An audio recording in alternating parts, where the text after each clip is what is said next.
Hey, it's Sheeta D here with today's travel tip. And today's travel tip was inspired by a conversation I had over Thanksgiving with a woman who was looking to do her first solo trip, but she also wanted her first solo trip to be her first trip abroad. So that's two types of trips that can be pretty stress inducing to people wrapped up in one. So, first trip abroad, first solo trip, she's going all out on this one. So, I had a couple tips for her, but I wanted to also give to you since they're fresh in mind. So, here we go. I'm going to start with my 3 tips for choosing the country to go to when you're not sure where to go. You just want to go on an international trip and you don't really know how to narrow it down. I've got 3 tips for you. My first tip, there's an overarching theme here. Let's back up a second. My advice for you, if you're doing 2 things that you feel are pretty daunting, is to take all of the stress away that you can't take away. So my tips are going to speak to that. So my first trip for choosing a country is to choose one that speaks the language you speak, or speaks the language that you understand, you can read, you can speak, you can understand. Travel can be a huge adventure. Going to a country where you don't speak the language can be a very amazing experience. But if you're doing something that's stressful and you want to reduce the stress, this is a great way. Simplifying one of the things that can be difficult. I remember being in Thailand and trying to read street signs, and their characters aren't our alphabet, the English alphabet. So their alphabet was symbols that I couldn't understand, and I spent forever out there in the sun looking to make sure that all the symbols matched up from my map to the street sign, and it was just exhausting trying to do that. Instead of just saying like, okay, I can read that word, I understand, turn left here. Instead I'm looking at like words with like 15 letters, making sure they all line up. If you want to simplify things, maybe you don't do that on your first trip. Okay, my second tip about choosing your country is to choose a country whose language you understand. So, wait, that was my first tip. What am I doing? All right, choose a country with easy transportation. So for me, easy transportation are trains. I love a good subway system. So if a city has a good subway system that's easily accessible and goes to a lot of places, for me, that falls under the category of easy. I don't find buses easy. They create stress in me. So that's not easy for me. Know yourself. Know what's easy for you. Maybe buses are like a great way for you to get around. If so, add cities with a good bus route to your list. The other thing that's easy for me is ride sharing. So if a city has a good ride sharing system, I'll definitely go there. So keep that in mind and think about what types of transportation you like at home, and then try to find a city that has those same types of public transportation where you're going. And maybe you really want to drive, you like driving everywhere, you want to rent a car. If I can ride share, I'm not renting a car, I'm not doing that. My third tip is to choose a country that won't be hard to get to. Because y'all, if you have to take 4 planes, 3 layovers, 2 trains, 4 donkey carts, and ride on the back of a lemur to get to where you're going to be tired and exhausted at the beginning of your journey. And if you're tired and exhausted and possibly frustrated at the beginning of your journey, it's not going to be that good. Trust me, I've done it. If you want to have fun, you've really got to come fresh. So the easier it is to get to, the fresher you'll feel, probably the less jet lagged you'll be, and you'll be able to really enjoy your journey. Okay, so that was 3 tips for choosing your country. I've got 3 tips for what to do before you get there or while you're there to make the trip less stressful, because that really is my focus here. Okay, so the first one is to plan things to do ahead of time. Google what's to do in that city, that country, find some things, and pick one thing to do every other day.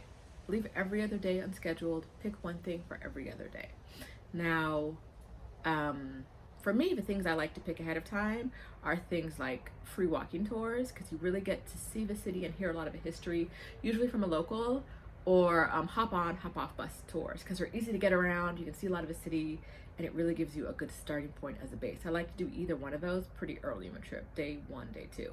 Now I like to leave every other day open, so if I have a list of things that I want to do but I haven't already scheduled, I can kind of figure out what I have to do, what I feel like doing on that day, and I don't have to be stuck to a specific schedule. That kind of leads me into my second point, which is don't try to do everything. Now, I know a lot of people who get really excited about going to places, and they're like, I Googled, and I found like there are 18 cool things to do in this city, and I'm here for 3 days, and I'm gonna do all 18 things, but they come home from their vacation really tired and stressed, and they need another vacation. Now, for your first trip abroad, your first solo trip, I wouldn't recommend this. I would say try to do something that's a little bit simpler. Try to leave, there are going to be some things you can't see without stressing yourself out. Don't stress yourself out. Do the easy ones. Do the things that bring you joy. Don't try to see everything just because it's on a list, because I will tell you now, a lot of things that people put on lists suck. You're not gonna enjoy them. Maybe someone loved them, and so that's why they put them on the list, but you are gonna be like, I shouldn't have come here. I should have slept. Advice from me to you. Don't do it. Don't stress yourself out. My last tip in this category is be open to things not happening like you want them to. Okay, so you took my last tip, you followed my advice, you scheduled a free walking tour, you planned it, you know where you're supposed to meet. On day 1 of your trip, you are ready to go. So day 1 always for me is the next day after I land, unless I land super early in the morning. If I land afternoon or later, day 1 is the next day. So that's what we're talking about here. Okay, so this is day 1 of your trip. You are ready to go. You are high gear. Let's do this. You open the door, it's raining. There's no free walking tour today, not in the rain. Maybe in some places. I'm not going on a free walking tour in the rain. Y'all do what you gotta do. Okay, so now what? Like, now you adjust. Now you figure out what else you want to do. You go to the list of other things you want to do. Maybe you go to a museum. Maybe you find an indoor market. You find something else on that list of things that you don't want to exhaust yourself doing. Find something else on that list and do that. But be open to the possibility that your vacation isn't going to go exactly as you imagined. Your Airbnb might suck. Your hotel might suck. Your hostel might suck. All these things happen. The food might be gross. Different strokes for different folks. And like I like to say, everything ain't for everybody. So you're gonna get somewhere and be like, I don't like the food, I don't like the weather, I'm not feeling the people. It's okay. Do what you're feeling. Like, know that this is going to happen sometimes. Hopefully it doesn't happen on your first solo trip. Hopefully it doesn't happen on your first trip out of the country. But at some point you're gonna go somewhere and be like, I don't wanna be here. If you can leave early, leave early. If you can't leave early, stick it out. Or it doesn't make sense financially to leave early, stick it out. See what you can learn, see what you can do, find things that bring you joy.